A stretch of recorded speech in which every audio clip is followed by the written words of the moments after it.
Gotro yang mulai tenang, hatinya seperti terdorong untuk melihat lewat lubang itu lagi. Dan ternyata delman itu berhenti di depan rumah Gotro. Dan lebih ngerinya lagi, sosok yang berada di delman itu semua menoleh ke arah Gotro.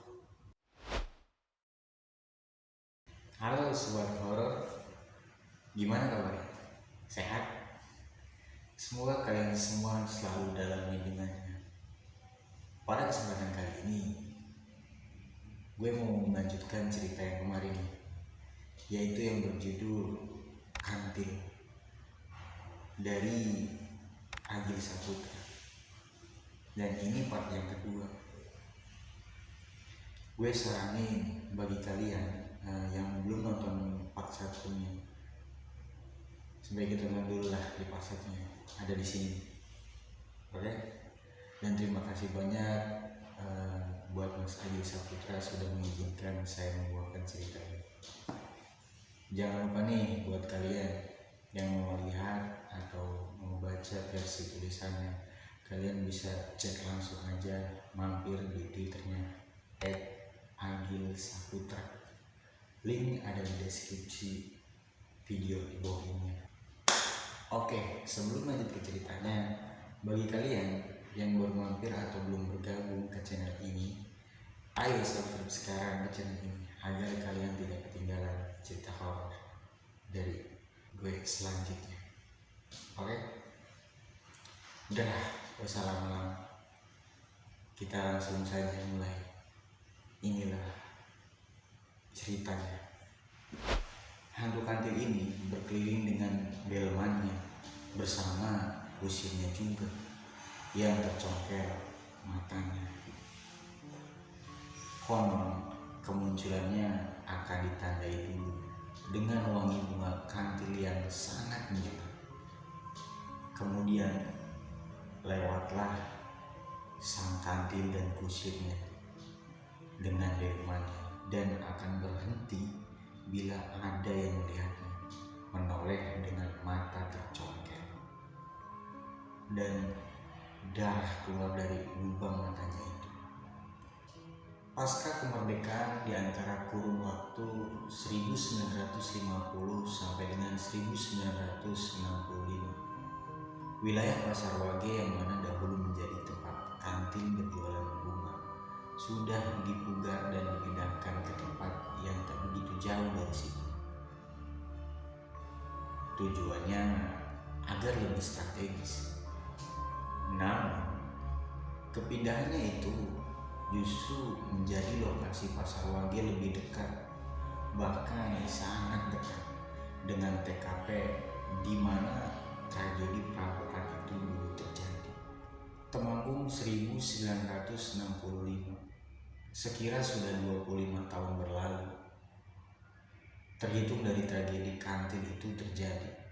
Namun cerita hantu kantil ini terus berkembang menjadi urban legend yang cukup dikenal di wilayah tersebut.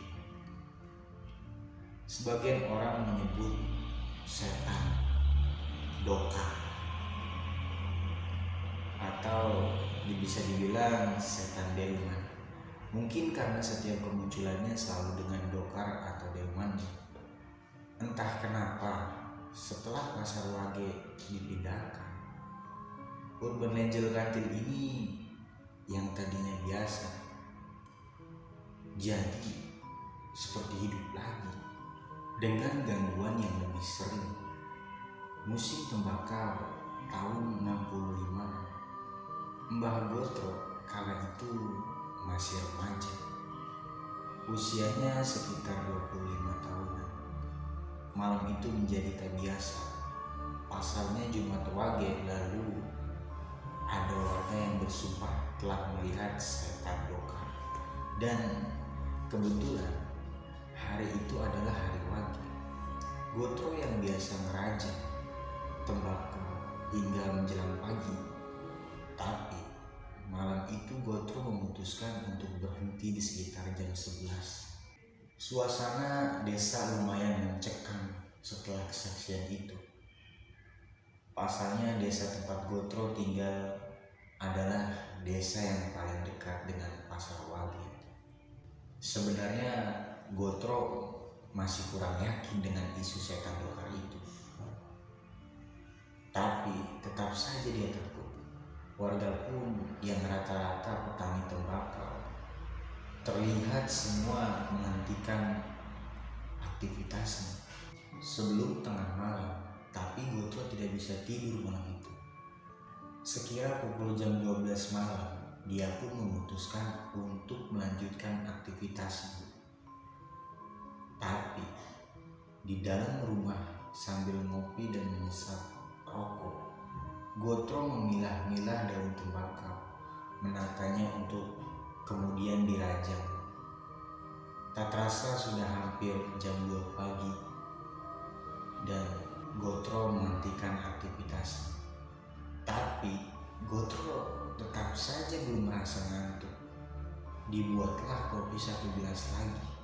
Sambil mengisap rokok, Gotro duduk di kursi ruang tamu. Gotro melamun di situ dan dia teringat, wah, iki dino wage. Nah, yang artinya, wah, ini hari wage ya. Dia pun mencoba menghampiri kamar ayah dan ibunya, berharap mereka belum tertidur. Tapi setelah dilihat sepertinya mereka sudah pulas. Gotro tak tega kalau harus membangunkannya, apalagi kalau hanya untuk menemani Gotro ngopi. Gotro pun kembali duduk di ruang tamunya. Sekira pukul jam 2.30, tiba-tiba tercium bau wangi bunga kantil. Di situ bulu kuduknya langsung berdiri, tapi bau itu langsung hilang begitu saja. Mungkin hanya perasaanku saja, batin si Gotro. Tapi beberapa saat kemudian bau itu muncul lagi. Sontak Gotro langsung buru-buru masuk ke kamarnya. Tapi bau itu seperti mengikutinya. Dan di kejauhan terdengar lirih suara delman yang khas dengan kudanya. Gotro di situ kurang yakin dan berharap hanya salah dengar. Setelah dia dengarkan dengan seksama, benar saja, ini adalah suara delman. Suara itu sepertinya semakin mendekat. Rasa takut dan penasaran berbaur menjadi satu kali. Suara itu semakin jelas. Tapi menurut pendengaran Gotro itu belum begitu dekat. Tapi rasa penasarannya mengalahkan rasa takutnya. Dengan sedikit was-was, dia menunggu suaranya itu sampai benar-benar dekat. Opo yo tenan setan dokar kuwi, yang artinya kurang lebih begini, apa benar hantu delman itu? Dan Gotro pun menunggu di balik jendela kamarnya yang kebetulan menghadap jalan utama depan rumahnya. Dia mengintip di lubangan rumah papan di bawah jendela kamarnya. Lubangnya kecil, hanya seukuran 1 mata. Gotro benar-benar menepis rasa takutnya. Dengan hati was-was, Gotro terus mengintip dan mengamati jalan depan. Suara delman itu semakin dekat dan lewat lubang itu, Gotro mengintip dan melihat di jarak sekitar 15 meteran ada delman. Berkali dia mengusap matanya, tapi memang benar itu delman yang berjalan pelan menuju arah yang akan melewati rumah Gotro. Saat delman itu semakin dekat, rasa takut Gotro benar-benar sangat muncul. Sontak dengan cepat Gotro memalingkan wajahnya.